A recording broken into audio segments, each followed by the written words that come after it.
Welcome to Never Rewrite. I'm Isaac Askew. And I'm Jeffrey Sherman.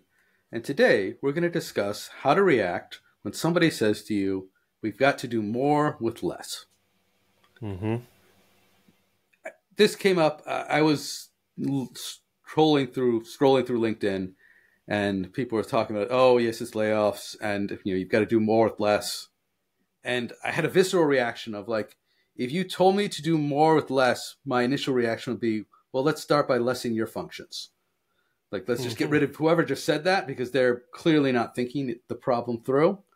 And, if you got to tighten the belt, cutting the idiots is... What makes it idiotic? No, I'm not defending it. I'm just playing devil's advocate for a moment. Right, and again, this is my visceral reaction. This is not what I would measurably say to someone who said, obviously I would not, if you came to me and said, let's do more with less, I would not say, can we just fire you? But that's my visceral reaction. Yeah, of course. Yeah.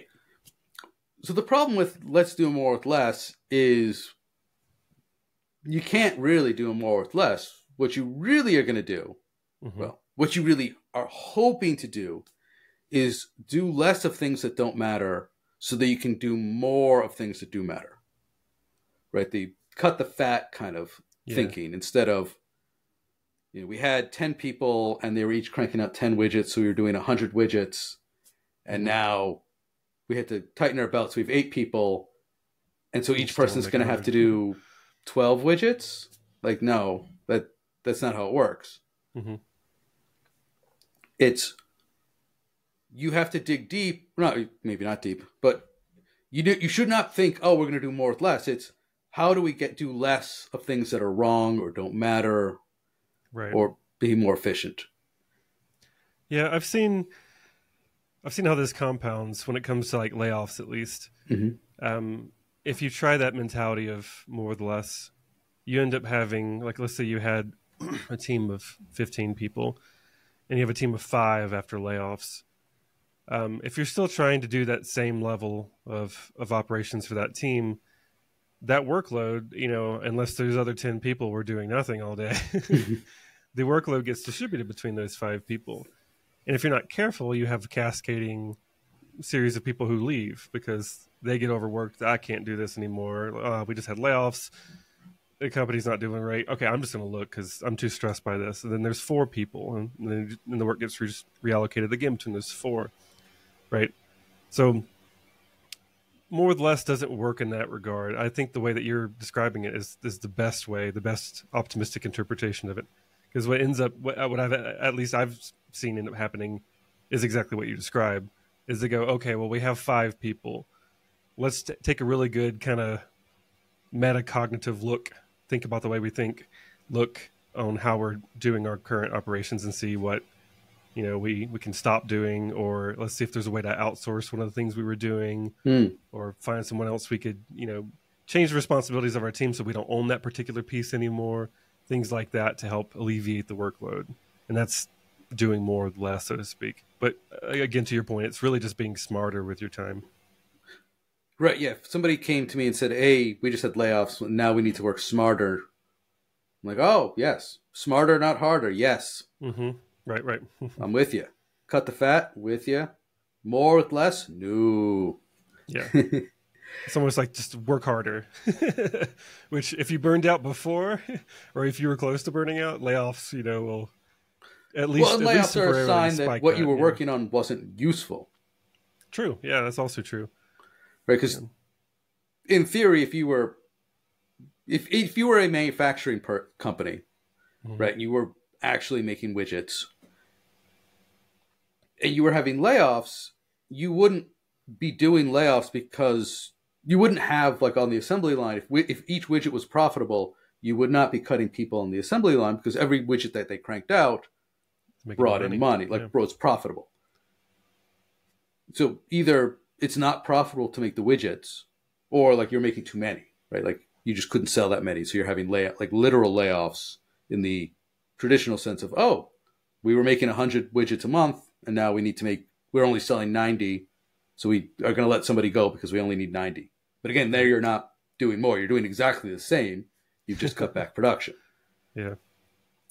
But in tech, when people say more with less, it's a sign that they haven't internalized that what they were doing before wasn't right. I mean, I guess that's a better way to say it is, with somebody saying more with less, it means that they haven't internalized that what was going on before was wrong.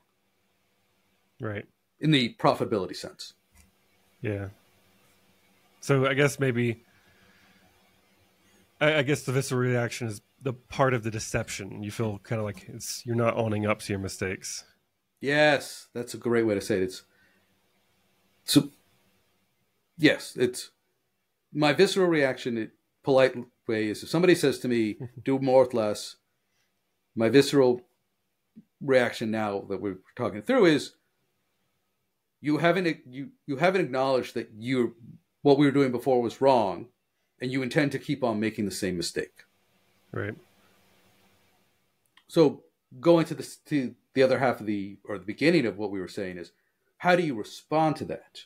Mm-hmm. So now that we've determined that, okay, it's, more with less is wrong and some other things you could say, and why more with less is wrong, right? The reaction of you haven't acknowledged or internalized what you were doing wrong before.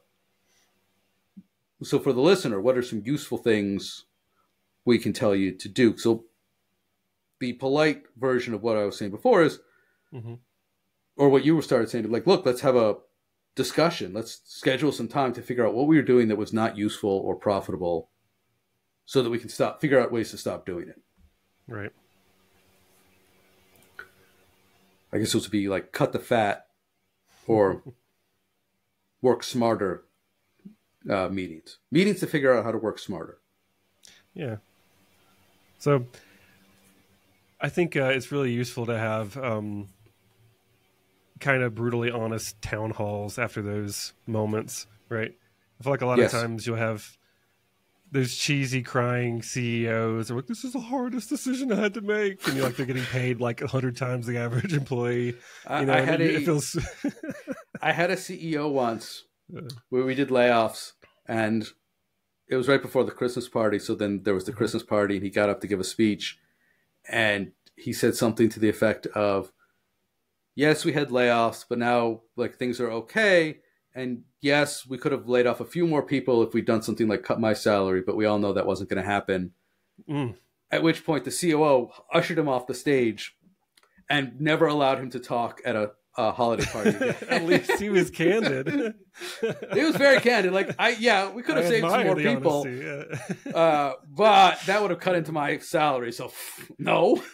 But that's what everyone's thinking. Right, I'm actually kind of happy that he finally was honest. That's nice. Wall Street is very transactional, and you can generally feel that people are honest with you because it's not worth lying to you.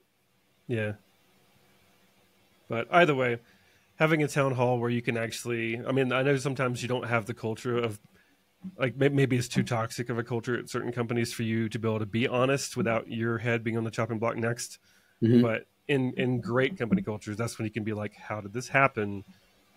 By saying something like doing more with less, how can we distribute this so that we don't have this compounding effect where everyone gets disgruntled and burn out and they decide to pick a different company? What are you doing to keep us here?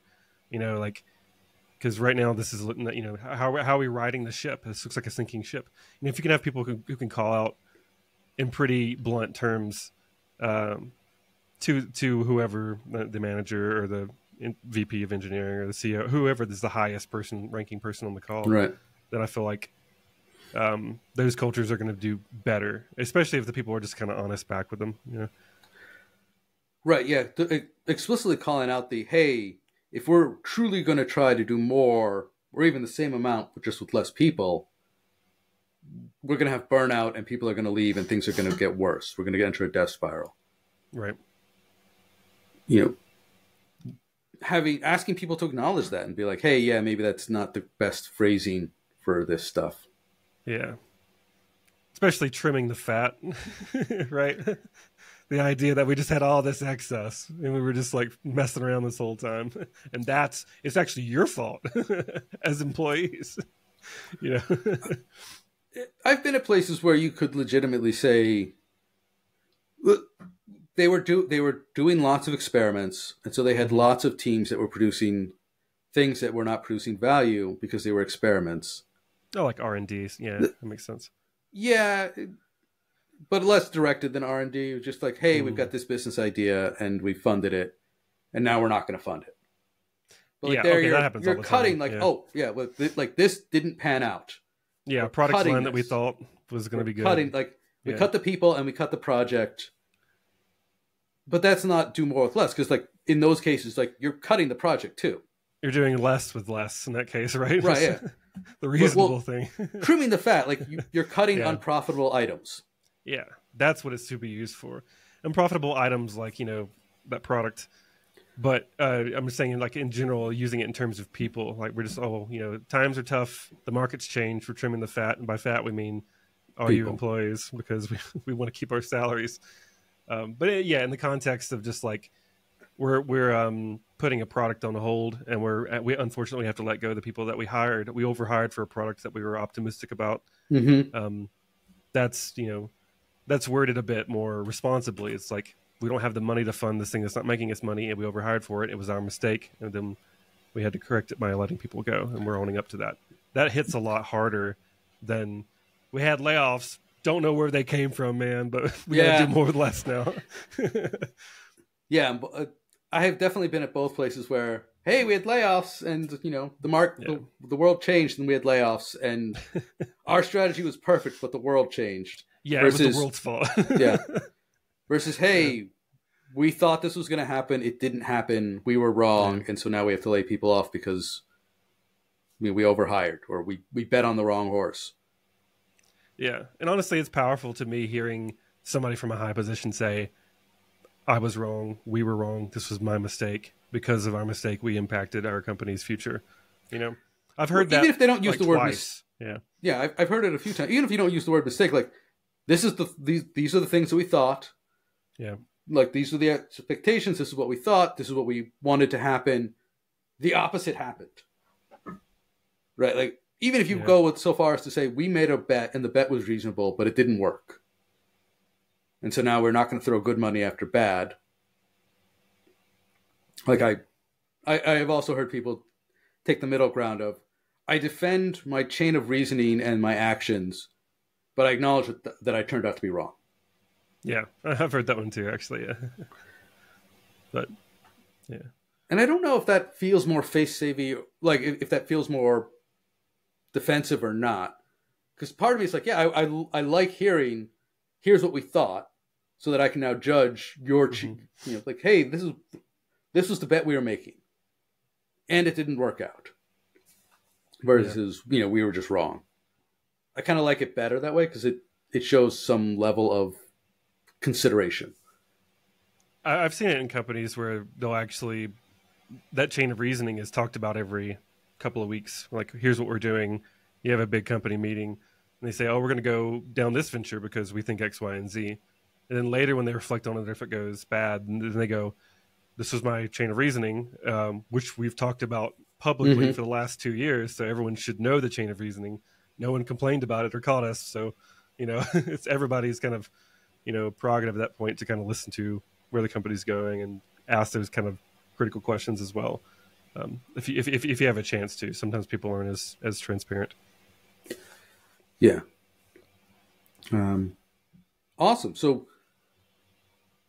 summarizing, if somebody says do more with less, it's a sign that they haven't truly internalized or considered what went wrong. And the things that you should try to do is, have discussions about what went wrong and why they went wrong. Have discussions about how to do less. Like, don't do more with less, but just figure out what things aren't worth doing anymore or were never worth doing. Right. And 3, polish your resume. No. Always polish your resume. Always just keep polish it up to your date. resume. Polish every it time you do anything until it's totally worn away. Completely. I was going to go for like completely reflective, but worn away. Yeah, smooth reflective surface. All anybody sees is a mirror. It's yourself and your great work in the mirror. Okay. Were there any other points that we wanted to make on this? Nah, we're good. No. All right, good. Well, thank you all for listening. I'm Jeffrey Sherman. And I'm Isaac Askew, and this is Never Rewrite.